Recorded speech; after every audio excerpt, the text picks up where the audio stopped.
आपका जो travelling experience पहले रहा है और अभी लेटली जो आप गए होंगे वहाँ पे, तो उसमें डिफरेंस क्या आया है? मैंने जो देखा है, I have seen a world of difference. ये हमारा पहले भी प्रॉब्लम था, अभी भी प्रॉब्लम है। जितना भी अभी तक वैल्यूएबल इन्फॉर्मेशन नॉर्थ ईस्ट के बारे में हमारे पास है, वो उनकी लिखे हुए किताबों से। समटाइम BSNL भी नहीं चलता था, वो STD ISD के वो चलते थे। 5-7 साल के म्यूजिक फेस्टिवल्स चलना चालू हुए। अब आप लोगों से बात करिए, वो नागा चली के बारे में ऐसे बात करते हैं कि पैदा ही हुए थे नागा चली खाते हुए। It's become familiar. Don't have peace talks with natives. उसने बोला, हाँ, forget going there and meeting में। उसका घर चला दिया गया। तो रिजॉल्व करना है तो घर चला दो। घर चला दो।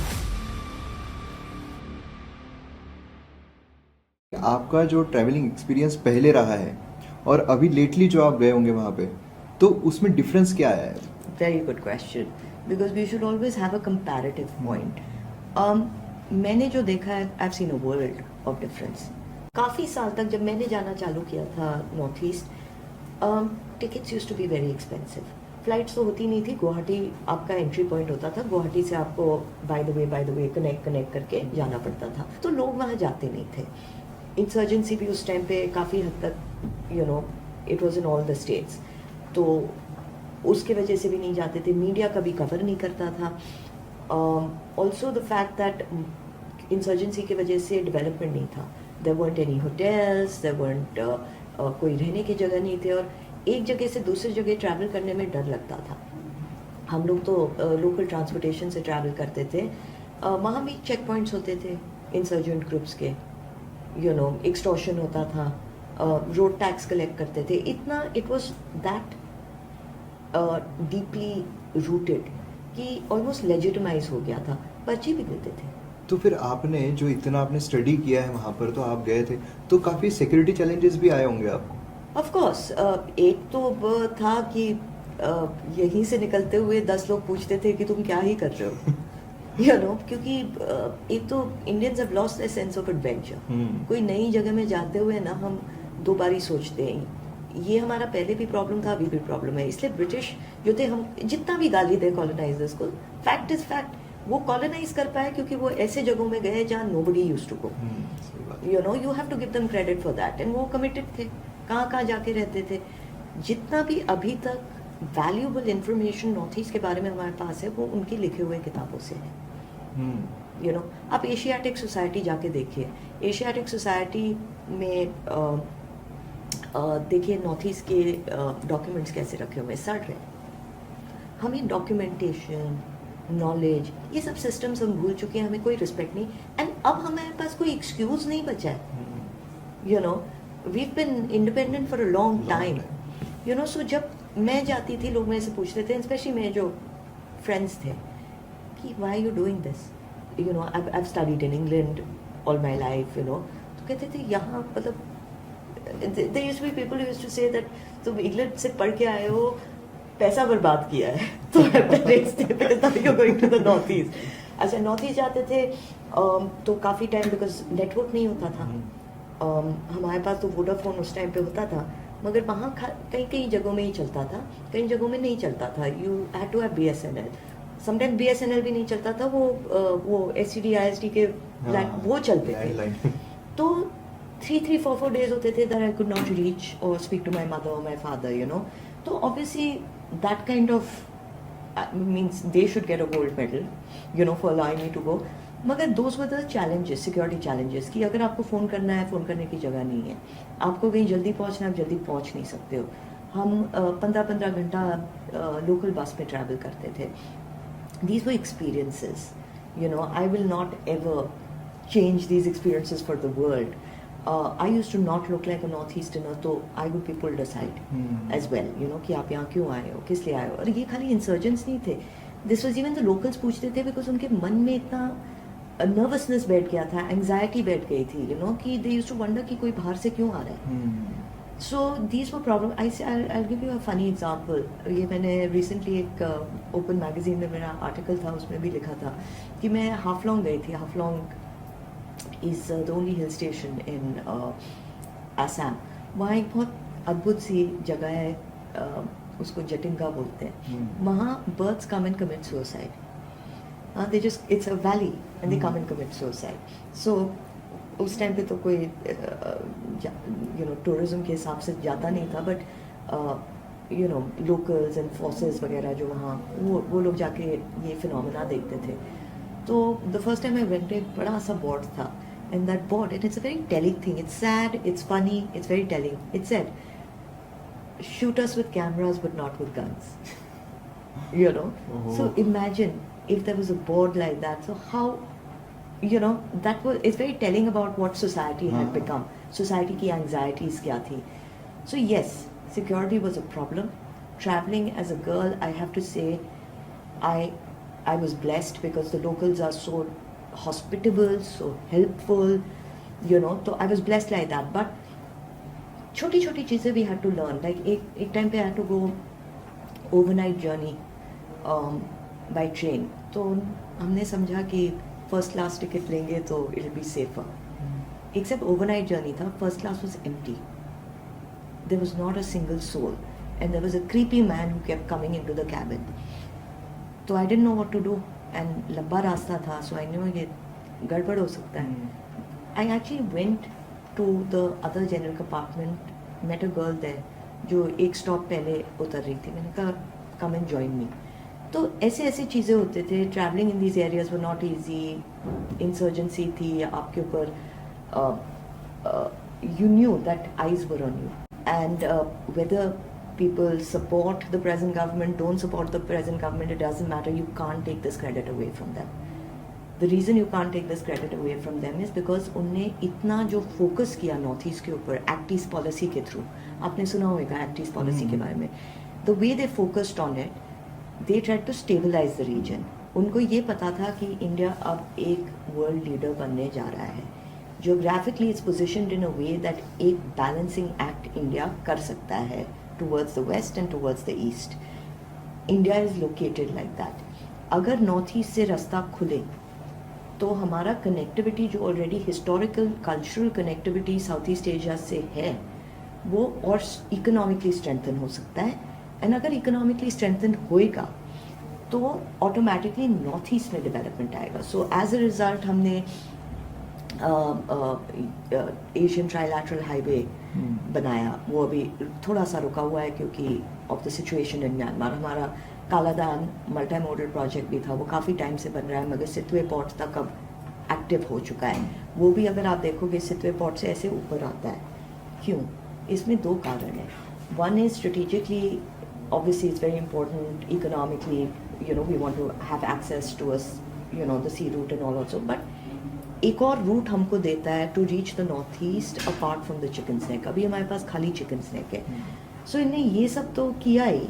मोरे जो मणिपुर का एक ट्रांजिट सिटी है, मोरे को उन्हें एडवांस किया. Moreh was going to become, it was going to be the golden gate towards south east Asia. Unfortunately conflict broke out, but also insurgency की तरफ. इनने historical boundary issues between states वो solve किए.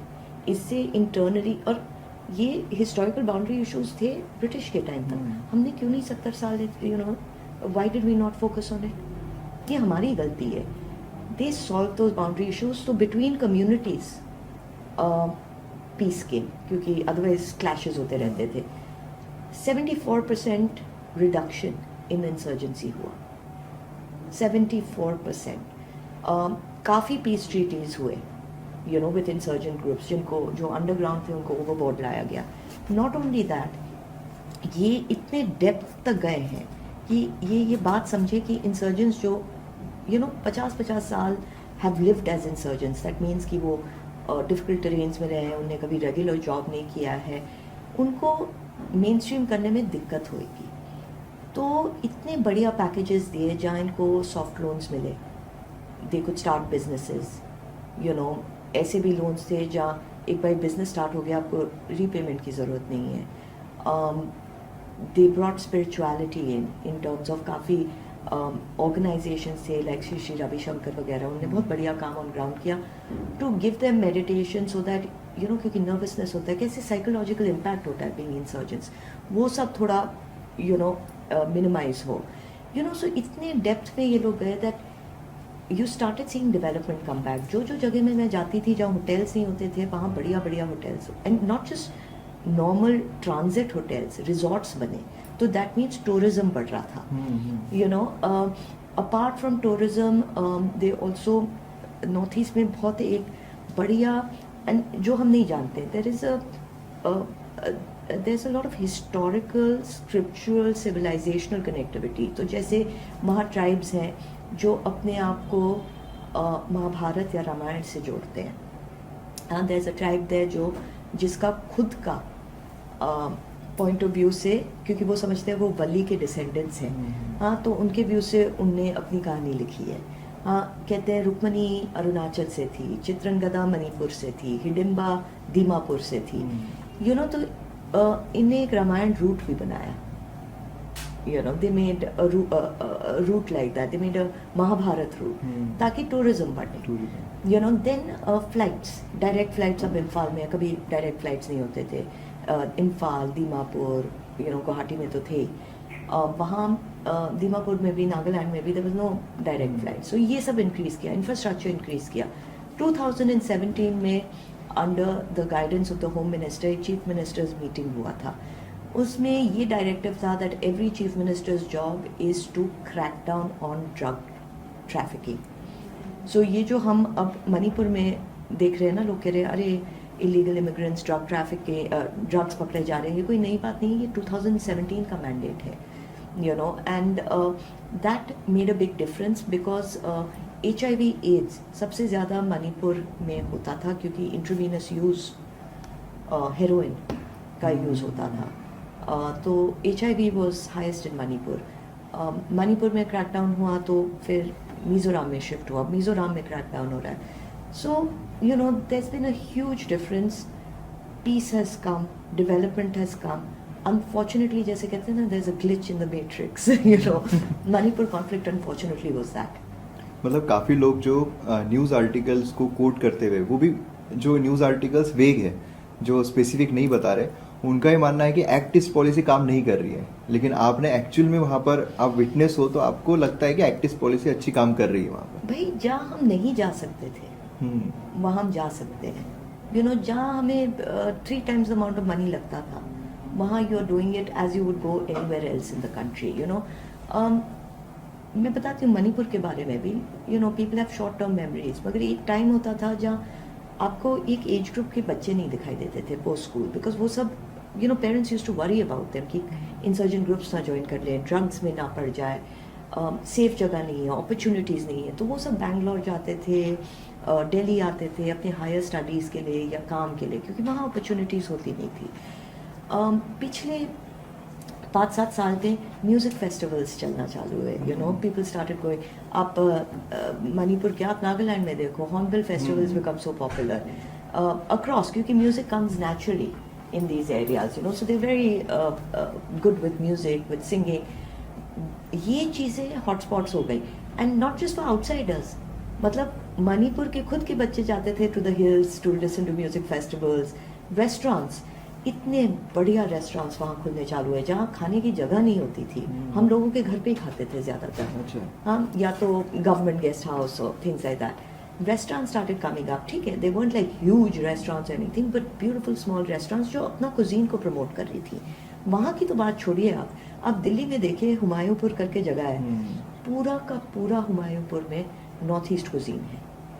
क्योंकि यहाँ भी लोगों को मेन स्ट्रीम कॉन्शियसनेस ने, आपने साइकोलॉजिकल डेफिसिट की बात की, वो मेन स्ट्रीम कॉन्शियसनेस में north east became a part of it, जो हमारे मेन स्ट्रीम कॉन्शियसनेस में कभी नहीं था. अब आप लोगों से बात करिए, वो नागा चिली के बारे में ऐसे बात करते हैं कि पैदा ही हुए थे नागा चिली खाते हुए. You know, it's become familiar. You know, सबको लगता है कि हमें नया कुजीन ट्राई करना चाहिए. ये कैसे हुआ? ये हुआ क्योंकि prime minister Modi travelled to the north east 60 times. No prime minister has ever gone there. और बस वो बोलते नहीं है तो उस पर विवाद हो जाता. देखिए, खालिस्तान इशू पे भी नहीं बोले थे वो. हाँ, मैं साइड नहीं ले रही हूँ कि बोलना चाहिए नहीं बोलना चाहिए. I leave this to the better understanding of security let's. हम अगर आप और मैं अब डिस्कस कर रहे हैं इनफॉर्मली, तो बोलने से कुछ नहीं होता है, करने से होता है. और जो इनने करा है, मणिपुर में वो आप भूल नहीं सकते हो, यू नो, बिकॉज 6-7 साल जब मैं जा रही थी वहाँ, Nagaland, Ukhrul is a very important place in Manipur, वहाँ नागास काफ़ी रहते हैं. They were making chocolates with components of the Naga chili in it, and ये world class chocolates थे. You know, so I'm saying that people started taking pride in जो locally produced, you know, चीज़ें हैं, उनको promote करने में they were taking pride, you know. वो manufacture कर पा रहे थे, वो produce कर पा रहे थे, restaurants खुल रहे थे, that means लोगों के पास पैसा था restaurants जाने का. अगर 7 साल पीस था तो कुछ तो इनने ठीक किया होगा. However, Manipur conflict has broken out, उससे भी हम शाय नहीं कर सकते. काफ़ी मे बी थोड़ी कई गलतियाँ हुई हैं हमारे तरफ से भी. हमारे तरफ by that I mean people from the media, people from the government, people from the forces. मगर one thing we must never forget that हम हर चीज़ गवर्नमेंट, मीडिया, एक्सटर्नल प्लेयर्स के शोल्डर्स पे नहीं डाल सकते हैं. सिविलियन रिस्पॉन्सिबिलिटी करके भी कोई चीज़ होती है, and we have to take responsibility for that as well. अभी तक मणिपुर में, and Manipur is known as a state of CSOs का मतलब civil society organizations. एक CSO अभी तक उठ के नहीं आया है जो कह सकता है कि हम इनिशिएटिव लेते हैं पीस टॉक्स के लिए. क्यों? तो सिविलियन रिस्पॉन्सिबिलिटी का क्या है? लोग कहते हैं इलीगल इमिग्रेशन को डिफेंड कर रहे हैं. क्यों? आई मीन इसका क्या ही लॉजिक हुआ? आपकी कजन ट्राइब हो, आपकी ब्रदर ट्राइब हो, सिस्टर ट्राइब हो, I don't care, they are not citizens of this country. Poppy cultivation को लोग डिफेंड कर रहे हैं, कह रहे हैं अरे बेचारे गरीब हैं, पॉपी को कल्टिवेट करेंगे. You know, भाई हम भी गरीब हैं, but we're not going and cultivating poppy. I mean, कोई तो laws and regulations and rules के लिए कुछ तो respect होना चाहिए. So that is where civilian responsibility comes into. जब डेवलपमेंट आती है, गवर्नमेंट करना चाहती है, उस टाइम पे एनवायरमेंट खतरे में आता है. Correct. और जब पॉपी कल्टीवेशन का आता है तो नहीं, वो तो गरीब है, अनएम्प्लॉयमेंट है. मगर आप इंटरनेशनल ऑर्गेनाइजेशंस को भी देखिए. अब मैंने आपको पहले ही बताया कि 4 times द यील्ड हो रहा है. And quality has improved so much. तो यूनाइटेड नेशंस आके कहती है but we must give them coffee beans.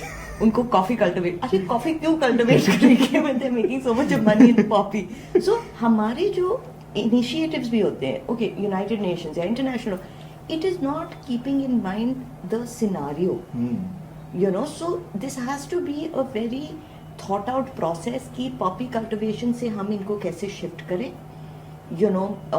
इसके लिए high rate of we have to have high rate of arrests, we have to have some deterrents, कि this has repercussions. ये बोल के कि बेचारे गरीब हैं इससे पॉपी कल्टिवेट कर रहे हैं, ये कोई आर्ग्यूमेंट नहीं हुआ. आर्ग्यूमेंट जो है what can we do to now transfer this. मगर उसके लिए जो सिविलियंस है, they have to at least get up and say ये गलत बात है. 100%. वो ही नहीं हम कह पा रहे हैं. तो सिविलियन रिस्पॉन्सिबिलिटी कहाँ गई? कॉन्फ्लिक्ट कैसे सॉल्व होएगा if civilians don't take responsibility? Jiribam में एक कुकी लीडर है, उसने बोला that I want to have peace talks with Meiteis. उसने बोला forget going there and meeting them, उसका घर चला दिया गया. Therefore, I lay a lot of responsibility on civilian shoulders. उसके अगेंस्ट किसने प्रोटेस्ट नहीं किया कि उसका घर क्यों जलाया? घर का मतलब a home is everything to a person. You can't burn somebody's house down क्योंकि उसने बोला that I want peace. अगर रिजॉल्व करना है तो घर जला दो. घर जला दो. So where is the civilian responsibility? चलो मिसक्रिएंट्स थे, मैं नहीं कह रही हूँ कि सब लोग ऐसे, मगर अगर आप ओपनली कंडेम नहीं करोगे, you are as responsible as the miscreants. 100%.